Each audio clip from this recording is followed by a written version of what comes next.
ڈانٹ ڈپٹ بھی کرتے ہیں، لعنت ملامت بھی کرتے ہیں، لعن طعن بھی کرتے ہیں، اور الحمدللہ لوگ سنتے بھی ہیں اور لوگوں کی اصلاح بھی ہو رہی ہے۔ یہ میرے کریم کا کرم نہیں ہے تو اور کیا ہے، یہ میرے رحیم کی رحمت نہیں ہے تو پھر اور کیا ہے، یہ حضور علیہ الصلوۃ والسلام کا فیضان خاص نہیں ہے، توجہ نہیں ہے تو اور کیا ہے، یہ پھر میرے لجپال میرے شیخ کی دعاؤں کا ثمر نہیں ہے تو پھر اور کیا ہے۔ آج اللہ والو بیٹا، سکا بیٹا، آپ اس کو یوں گھوریں گے بس پھر یا او کر رہے گا یا تسی کر رہو گے۔ بیٹی ہے اس کو ماں گھورے گی تو یا پھر او رہے گی تو یا تی کر رہے گی۔ تو الحمدللہ ہم دنیا بھر کو جھنجھوڑتے بھی ہیں، جتنا جھنجھوڑتا ہوں اتنا آگے سے مجھے کہتے ہیں صاحب آئی لو یو، اتنا پیار کرتے ہیں۔ تو دلوں میں پیار ڈالنے والا کون ہے؟ اللہ۔ اللہ بولو آج کون سنتا ہے، آج کون کڑوی کسالی سنتا ہے؟ لیکن کیوں؟ انہیں معلوم ہے کہ اگر یہ حضرت صاحب جو ہے شافی صاحب ہمیں کڑوی کسالی سنا رہے ہیں تو اس میں ہمارا بھلا ہے۔ وہ کوئی ہمارے سے چندہ تو نہیں مانگ رہے، کوئی پیسے تو نہیں مانگ رہے، کوئی تقریر کے پیسے تو نہیں لے رہے ہیں، ہمارے بھلے کے لیے کہہ رہے ہیں۔ تو اللہ بولو آج اصلاح کے لیے بات کرنا اتنا مشکل ہے، کیوں؟ جس موضوع پہ آپ بات کر رہے ہیں وہ خامی آپ کے اپنے اندر ہوتی ہے، وہ خامی آپ کے اپنے اندر ہوتی ہے۔ اب میں خانقاہ کے اندر آنے والوں کو وظیفے دوں، بیان کے اندر وظیفے دوں، تو اللہ والوں میں وظیفوں سے روک کیسے سکتا ہوں؟ میں روک کیسے سکتا ہوں؟ تو عرض کرنے کا مقصود یہ ہے کہ ہمارے اکابر کا، ہمارے بزرگان کا، ہمارے صالحین کا، اولیاء اللہ مشائخ کا جو طریقہ چلا آ رہا ہے کہ جب بھی کوئی پریشانی آئی، مصیبت آئی، تکلیف آئی تو انہوں نے کس کا اہتمام کیا؟ نماز کا۔ اس میں نماز کون سی ہے؟ صلاۃ التسبیح کا۔ اور ہم کس کا اہتمام کر رہے ہیں؟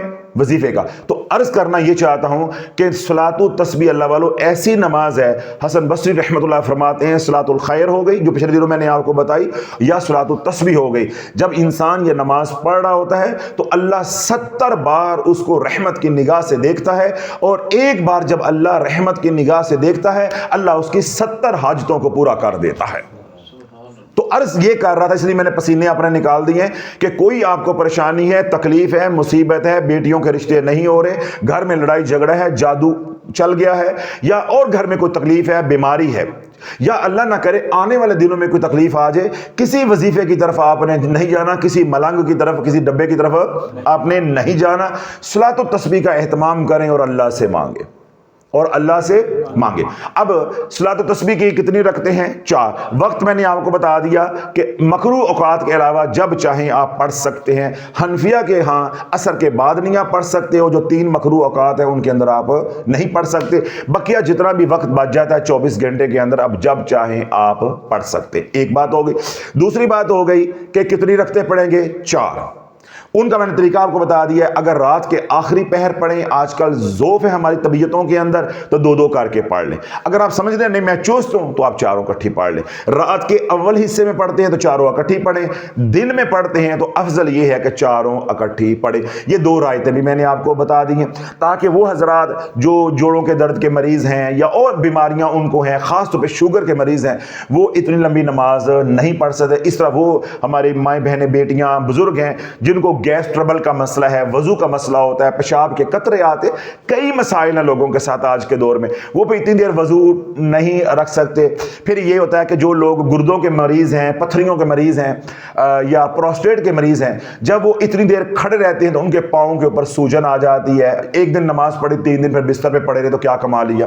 تو اس لیے میں نے رائت بھی آپ کو پہنچا دی ہے کہ آپ اس کو 2 کر کے بھی پڑھ سکتے ہیں، اور دن میں بھی 2 کرنا چاہیں تو طبیعت مائل نہیں ہوتی تو کر سکتے ہیں، لیکن دن میں آپ 4 اکٹھی پڑھنا چاہیں تو آپ 4 اکٹھی بھی پڑھ سکتے ہیں، رات کو 4 اکٹھی پڑھنا چاہیں تو 4 اکٹھی بھی پڑھ سکتے ہیں۔ 2 باتیں ہوگی، یعنی وقت بھی میں نے آپ کو بتا دیا، اور رکعت بھی بتا دی، رکعتوں کو 2 حصوں میں کرنے کا طریقہ بھی بتا دیا۔ اگلا سوال آ جائے گا نیت کا، ٹھیک ہے، کہ نیت، کوئی نیت نہیں ہے، کوئی مسئلہ فیسا غور سے نہیں ہے، آپ نے نیت کرنی ہے 2 رکعت نماز صلاۃ التسبیح، بس۔ کوئی آگے یہ ٹانکے نہیں لگانے، منہ قبلہ شریف رخ، واسطے خدا دے تو درود مصطفیٰ دے، اس طرح کے کوئی ٹانکے آگے نہیں لگانے۔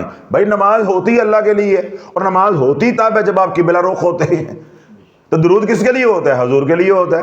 تو اس طرح کی اللہ والو ایک خام خواہ ہم نے اپنے لیے مشکلیں پیدا کی ہوئی ہیں۔ نیت اندر کے ارادے کا نام ہے۔ جب آپ وضو کر رہے تھے تو کس کام کے لیے کر رہے تھے؟ صلاۃ تسبیح پڑھنے کے لیے، تو نیت تو وہیں پہ ہو گئی. لیکن اگر آپ دہرا لیں تاکہ غفلت دور ہو جائے، اس لیے علماء نے اس کو مستحب کہا ہے کہ زبان سے بھی اب دہرا لیں، اس میں کوئی مذائقہ نہیں ہے، وگرنہ زبان سے دہرانے کی ضرورت نہیں ہوتی. کسی بھی نماز کی نیت ہو یا کوئی کام بھی آپ کر رہے ہیں تو زبان سے کہنا ضروری نہیں ہوتا. تو اگر آپ نے دو دو کر کے پڑھنی ہے تو آپ نیت کریں گے 2 رکعت نماز صلاۃ تسبیح. اگر آپ نے 4 پڑھنی ہے، اکٹھی پڑھنی ہے، تو آپ کہیں گے 4 رکعت نماز صلاۃ تسبیح اللہ اکبر. ٹھیک ہو گیا جی. اب آ جائیں طریقہ ہے کہ کیسے پڑھنی ہے. یہ جو صلاۃ تسبیح ہے اس کے اندر کیا پڑھی جائے گی؟ تسبیح سبحان اللہ والحمد للہ ولا الہ الا اللہ واللہ اکبر. ٹھیک ہے. اب ہر رکعت کے اندر یہ تسبیح 75 بار پڑھی جائے گی. 74 اور 1 75 بار 75 ٹائمز یہ آپ پڑھیں گے سبحان اللہ والحمد للہ ولا الہ الا اللہ واللہ اکبر. جب ہر رکعت کے اندر آپ 75 بار پڑھیں گے تو 2 رکعتوں میں کتنی پڑھی جائے گی؟ 150. اور 150 2 رکعتوں میں، اور 150 پھر 2 رکعتوں میں کل کتنی پڑھی جائے گی؟ 300 بار. جاگ رہے ہیں؟ کتنی بار پڑھی جائے گی؟ 300 بار پڑھی جائے گی. اب یہ جو 75 بار ایک رکعت کے اندر پڑھنی ہے، بس ایک رکعت آپ سمجھ لیں، باقی 3 رکعتیں اسی طرح ہی ہیں. پہلی رکعت کو ذرا سمجھ لیں اچھی طریقے کے ساتھ، باقی جو 3 رکعتیں ہیں وہ اسی طرح ہیں. آگے بعد جو ہے وہ لمبی کرنے کی ہمیں ضرورت نہیں ہوگی. اب آپ نے نیت کر لی 2 رکعت یا 4 رکعت نماز صلاۃ تسبیح. ٹھیک ہو گیا. اللہ اکبر. اب تکبیر تحریمہ کہہ کے آپ نے ہاتھ باندھ لی، اللہ اکبر. اب آپ کیا پڑھیں گے؟ ثنا پڑھیں گے. ثنا پڑھنے کے بعد آپ 15 مرتبہ پڑھیں گے سبحان اللہ والحمد للہ ولا الہ الا اللہ واللہ اکبر. ٹھیک ہے. 15 بار پڑھیں گے. اب اس کے بعد ہم نے پڑھنی ہے سورہ فاتحہ. ٹھیک ہے. اور اس کے بعد ہم نے ملانی ہے سورت. اب ہم نے نماز شروع کی، اللہ اکبر، تکبیر تحریمہ ہو گئی، ثنا پڑھی، 15 مرتبہ تسبیح پڑھی. اب آگے ہم پڑھیں گے سورت فاتحہ. ٹھیک ہے. اور اس کے بعد ہم کوئی بھی سورت میں اس کے اندر ملا لیں گے. مثال کے طور پہ 4 رکعتیں ہم پڑھ رہے ہیں، ہم 4 کل پڑھ لیتے ہیں. ہر رکعت کے اندر ایک کل آ جائے گا. اور اگر 4 کل نہیں آتے اور ہر رکعت کے اندر آپ قل هو اللہ احد بھی پڑھ سکتے ہیں. 1 بار بھی پڑھ سکتے ہیں، 3 بار بھی پڑھ سکتے ہیں، 5 بار بھی پڑھ سکتے ہیں، 7 بار بھی پڑھ سکتے ہیں. اس طرح اگر آپ کو آخری 2 کل آتے ہیں تو بار بار ان کو بھی آپ پڑھ سکتے ہیں، کیونکہ نفل نماز ہے، اس میں آپ پھیرا دے سکتے ہیں، تکرار کر سکتے ہیں. فرض کے اندر قابل تحسین نہیں ہوتا، فرض میں ایسا نہیں کرنا چاہیے. نفل کے اندر آپ جو ہے ایک ہی سورت کو بار بار بھی پڑھ سکتے ہیں. اگر آپ کہتے ہیں کہ قل هو اللہ احد مجھے بہت سورت پسند ہے، تو آپ 4 رکعتوں کے اندر قل هو اللہ احد پڑھ سکتے ہیں. پھر 1 بار بھی پڑھ سکتے ہیں، اور 3 بار بھی پڑھ سکتے ہیں، 5 بار، 7 بار، 21 بار، یہ سارا آپ کے اوپر ہے. اب نیت کی، تکبیر کہی، ثنا پڑھی، ثنا پڑھ کے 15 مرتبہ یعنی تسبیح پڑھی سبحان اللہ والحمد للہ ولا الہ الا اللہ واللہ اکبر. اب ہم نے سورت فاتحہ پڑھی، کوئی سورت اس کے ساتھ ملائی. اب رکوع میں جانے سے پہلے 10 بار آپ دوبارہ یہ تسبیح پڑھیں گے سبحان اللہ والحمد للہ ولا الہ الا اللہ واللہ اکبر. اب آپ رکوع میں چلے جائیں گے، اللہ اکبر. اب رکوع ہو گیا. رکوع میں جا کے رکوع کی تسبیح آپ پڑھیں گے سبحان ربی العظیم. ٹھیک ہے. یہ تسبیح پڑھیں گے. جب رکوع کی تسبیح 3 بار پڑھ لیں گے تو پھر دوبارہ یہ صلاۃ التسبیح کی جو تسبیح ہے سبحان اللہ والحمد للہ ولا الہ الا اللہ واللہ اکبر، یہ آپ 10 بار پڑھیں گے. ٹھیک ہو گیا. اس کے بعد آپ کہیں گے سمیع اللہ لمن حمدہ، یعنی رکوع سے آپ اٹھیں گے ربنا ولک الحمد حمدا کثیرا طیبا مبارکا فی. یہ مکمل ہو گیا نا معمول کے مطابق. اب آپ نے جانا ہے سجدے میں، تو سجدے میں جانے سے پہلے 10 بار آپ دوبارہ یہی تسبیح پڑھیں گے سبحان اللہ والحمد للہ ولا الہ الا اللہ واللہ اکبر. اب اللہ اکبر. اب آپ سجدے میں چلے جائیں گے.